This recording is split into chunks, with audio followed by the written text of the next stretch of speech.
5 ఏళ్ళు ఎప్పుడన్నా మాట్లాడారా? ప్రైవేటైజ్ చేయడానికి పోతే కూడా ఒకసారి మాట్లాడారా? నేను ఆ రోజు పిలిచాను కదా, రావయ్య ఢిల్లీ పోదాం, నీకు తోడుగా నేనుంటా, పోదామంటే స్పందించారా? అలాంటి వాళ్ళు మాట్లాడడం ఏంటి? బుద్ధి జ్ఞానం ఉండాలి కదా వీళ్లకు. అంటే ఏమి చెప్పినా నమ్మేస్తారు ప్రజలు అనుకుంటున్నారు వీళ్ళు. ఆ రోజులు అయిపోయినాయి. వ్యక్తిత్వం, విశ్వసనీయత లేని వ్యక్తులు ఏం చెప్పినా నమ్మరు. మొన్నటి వరకు మీరు మభ్యపెట్టారు. మభ్యపెట్టిన దానివల్ల ప్రజల్లో ఏదో చెప్తున్నారు అనుకున్నారు. ఒక్కసారి అన్నారు, ఒకసారి చూశారు, ఏం జరిగింది కూడా అర్థం చేసుకున్నారు. మళ్లీ ప్రజలు నమ్మే పరిస్థితులు లేరు. ఆ విషయం వీళ్ళు గుర్తుపెట్టుకోవాలి. విశాఖపట్నం స్టీల్ ప్లాంట్ని ఒక బాధ్యతతో ఏ విధంగా కాపాడుకోవాలో కాపాడుకుంటాం. No second thoughts. You've had several meetings with Mr. Kumaraswamy and Nirmala Sitharaman regarding the Visakhapatnam steel plant. It was one of the projects that had been sent to you in your manifesto as well. How has the centre so far been reciprocative on these plans going forward? What I'm saying, they are doing their best. Who has saved that project? First time Vajpayee. He has given money. He has saved the project at that time. Today also they are releasing some money. They are protecting. So these people are talking all political statements. That is not correct approach. It is our responsibility how to protect, how to progress that unit. That is important. We will work it out. Sir, medical కాలేజీల విషయంలో కూడా మీరు వచ్చి 100 days కూడా complete కాలేదు. అంటే last government లో తీసుకొచ్చిన మెడికల్ కాలేజీలు ఆగిపోతున్నాయి. తర్వాత మెడికల్ సీట్స్ అన్ని ఆయన ఇచ్చిన జీవో ఒకసారి చదువుకోమనండి. ఆయన ఒక జీవో ఇచ్చాడు.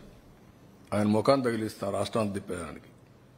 ఆ జీవో పెట్టి ముఖంలో తగిలిస్తే ఆ జీవోని కాకుండా ఏం అమలు చేసావో చెప్పాలండి పని. నేను స్ట్రైట్ కోసం అడుగుతున్నా. ఆయన బాడీకి గట్టేసి తిప్పుతాం ఆ జీవోని. ఏ జీవో ఇచ్చాడో మీరే చదువుకోండి ఒకసారి పేపర్ వాళ్ళు. మీరు కూడా చదివితే మీకు కూడా ఒక ఐడియా వస్తుంది. అప్పుడు నేను చెప్తాను. ఇలాంటి నేరస్తులకి నేను చెప్పేది ఏంటంటే, బాబాయిని చంపి నారాసుర రక్త చరిత్ర పెట్టేసి తప్పించుకోవాలని ప్రయత్నం చేస్తే అన్నిటిని జరగవు. ఎన్ని తప్పుడు పనులన్నీ చేసి వేరే వాళ్ళ మీద దోసేయాలనుకుంటే జరగవు. ఆ రోజులు అయిపోయినాయి. చెవికి కట్టి చూపిస్తాను ఊరంతా తిప్పి, పిచ్చి పిచ్చిగా అనుకుంటున్నా. ఏం చేసావో అన్నీ కూడా అంత ఈజీగా ఆలోచించద్దండి. నోటుకొచ్చేట్టు మాట్లాడడం. నిన్న ఏం చేశారో అది మర్చిపోయి ఈరోజు దాని మీద వాళ్ళు విమర్శించే పరిస్థితికి వచ్చారు. ఆ జీవో ఒకసారి చదవ, నేను చెప్పను. చెప్తే మీకు రహస్యం పోతుంది, సీక్రెట్ పోతుంది. You read that.